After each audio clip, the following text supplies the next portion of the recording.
coaching this generation's real estate superstars. Harris Real Estate University.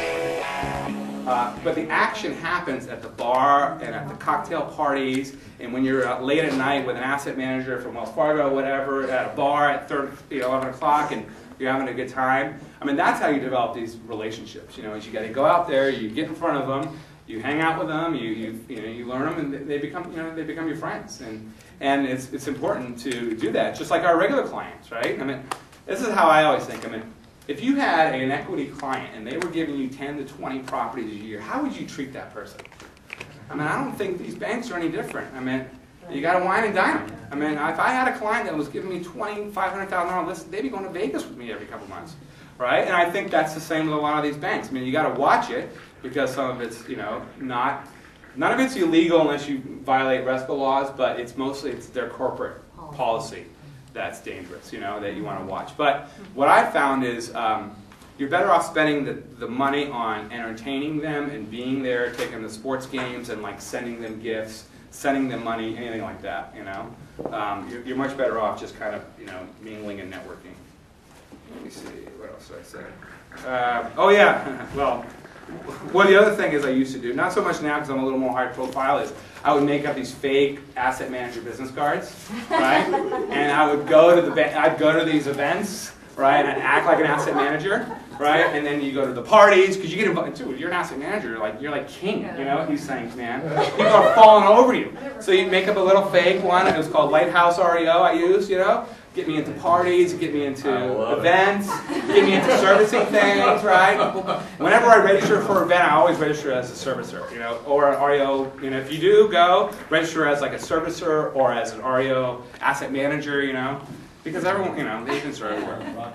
That's so funny. Yeah.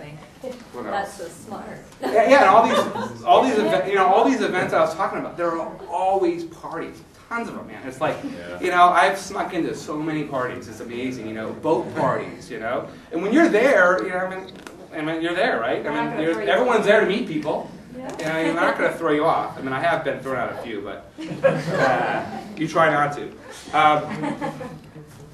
Let me show you, and this is, you saw some of my marketing. I passed out a little brochure. I send that. That's brilliant. The other thing I do is, I've been learning, I'm trying to systemize my life. I'm not so good at it, but I'm learning. Here, I'll pass these around if you could. So one of the things that I've been doing, can you just pass this? Well, here, I'll just pass it. One of the things that I do is, right when I meet a person, you guys that are important, that I want in my database, that I want to constantly touch, I put them in Top Producer, and a plan gets applied. And the first thing they do, and I forgot who I was talking to about, we were talking about this, is, I do a lot of video production. I do a lot of videos, I do a lot of internet stuff. I mean, I don't do the SEO optimization that I'm going to be doing now. But the thing is, a lot of these clients, they all work, this is the way that I think, right? If you've ever been to let me give you this picture. Imagine going to a Class A office building in downtown Irvine, right?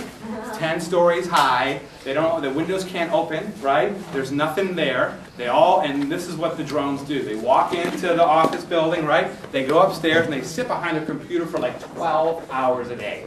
And they have 2 monitors, One's like, looking at email, one's, chatting with their friends, and then they might have their work going on the other side. So what I try and do is get to them personally always through, they're always looking for some sort of distraction.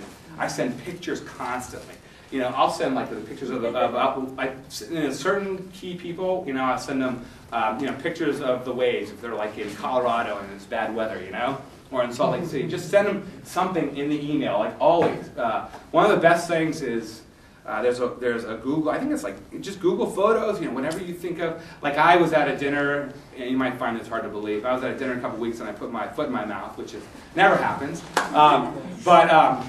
So I sent this picture of a foot and a mouth, to the people, and they loved it, and now I'm like their best friend, So you just find, I think you need to be innovative, you need to constantly be creative. I love the FedEx, the package thing. That's one of the things that I did to get to Milt Shaw, who runs LPS, is I actually sent him an iPod with a video of me pitching, and he pushes the button, and it goes, "Hi, this is Mark Shander, I just want to boom, boom, boom." I pitched him, and it was like, "Call me," and boom. For free daily coaching, go to timandjulieharris.com. Harris Real Estate University.